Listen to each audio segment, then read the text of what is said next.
Good Monday morning, everybody. Welcome on into today's FreightWaves Now Community Spotlight. I'm Kaylee Nix, and it's Monday, so we get to check in with Grace Sharkey, one of our hosts and writers of the Stockout. Grace, thanks for being here.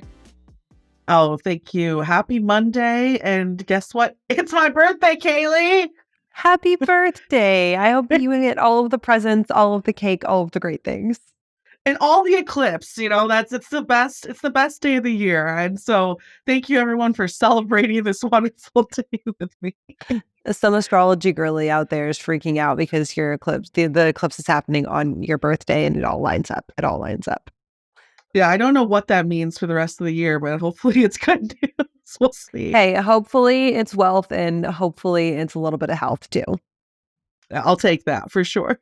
There we go. And I did that intentionally, right? Because we're talking about health today, specifically gut health, but not the way that you might think about it, because we've got a really interesting offering coming out of Nestle, which is now offering a service that will analyze the gut health of your pet. Cats and dogs apparently now need to have special supplements and nutrition, and Nestle's out here saying, hey, we have the solution for you. Talk to us a little bit about it.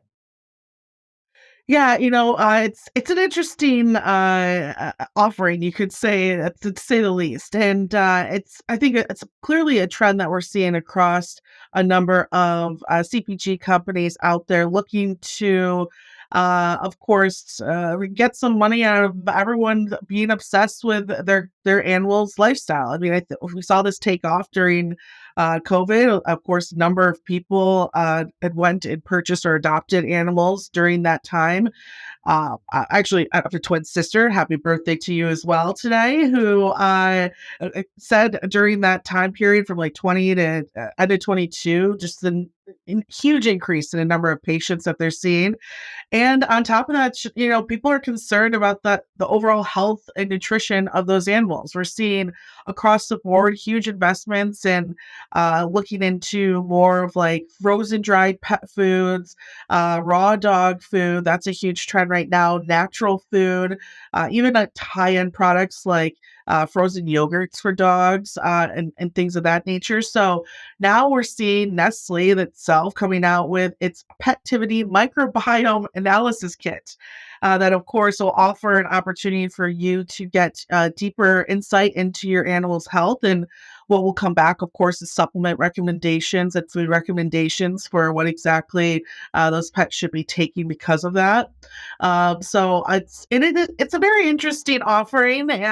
One would think maybe go to the vet, but I will say that unless you have pet insurance, which is also a growing field in itself, it's going to probably cost you more to get some type of pet scan or analysis in regards to this. So, yeah, we're going to see the pet supplement market hit about right around $1.05 billion by 2027. And we're already seeing, for example, like CBD for dogs, especially older dogs with arthritis being used. That market's grown 1,000% over the last 10 years. So yeah, I think this is just showcasing a step in a pet direction when it comes to consumer spending as well. So I think that this is fascinating, and there are so many different avenues that we can talk about this from, right? Whether that's a changing, I guess sentiment where people are not having kids, but they're focusing on their pets more, and so we're seeing now this millennial and younger generation now really investing in pets and their wellness instead of having kids and their wellness. We can talk about this from, is this a cash grab by Nestle? We can talk about this as in, is this an opportunity by Nestle to try and corner some of the market that companies like the Farmer's Dog or Freshpet have started to take over as well? So many different facets to pick apart. But I guess overall, what are some of the implications on this from a CPG standpoint? Obviously, we know that Nestle produces a ton of dog food in the space as it is. Do we think that they're looking at maybe changing some of their practices to, I guess, capitalize on some of these fresher trends, looking at maybe building out not just a marketplace and a testing kit for the dog's gut microbiome, but then also offering their own proprietary supplements and giving you recommendations, maybe even discounts if you buy their products? Guaranteed that, especially that last aspect, right? A big part of this is getting data on the animals of their consumers as well, right? So that they can, of course, I'm sure tailor ads and discounts and coupons and different initiatives like that towards the right consumers. I mean, it's a really great approach if you're looking to increase your supplement sales to go ahead and offer something like this because you're going to know right away what those animals need. You're going to see more tailored recommendations come from whatever research comes back from those gut health checks, and I think. Again, to probably do something like this with your actual vets, it would be pretty costly out of pocket. But this one, I think, is going to be, I would assume, cheaper, easier to consume or to purchase because they know the real money they're going to make off of this, right, is the supplement aspect, the healthier foods, the more natural ingredients, things of that nature. I will say always check with your veterinarians if you're looking to change your animals' eating habits because a lot of times you can see reactions from it. So I just want to put that out there. My twin sister would hate me if I didn't. But I will say I think this is a really smart idea, especially if they're looking to grow their supplement offering with this as well. So we know that Purina, which is one of Nestle's brands, has been in the news recently, and for some anecdotal things where dogs are maybe getting sick, or there's been some Yeah. not so good news about this. How much of this understanding or this offering of the gut health is an attempt to maybe kind of remedy some of those negative things that we've been seeing about that from a science standpoint, not just from like a PR standpoint? That's a really good point. I mean, I think it's definitely they're gonna have the science to back up whatever they're offering, or in this case, right, offering to you or showcasing to you through their advertisements as well. So I think that is the nice thing. They're adding that science aspect to it, so you're not just like, okay, is this just like a cash grab from me? No, I think this is going to allow them to create a more like holistic type of pet offering to consumers as well. It sounds like it's very scientific. It's got good research behind it, all of that.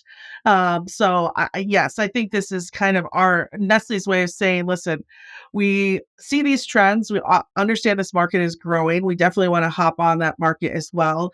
But we also understand the pushback that we're seeing from competitors too. So let's make sure that we are educating our consumers and of course the cute global pets that they have as well before we especially like I said offer any type of food advice or anything that's going to change their daily habits because as we all know like if even if my pet if I switch from one food to the other sometimes there's that adjustment period. So if you're looking to change the lifestyle of your pet just like you would as a human, it's something you're going to want some medical advice behind as well.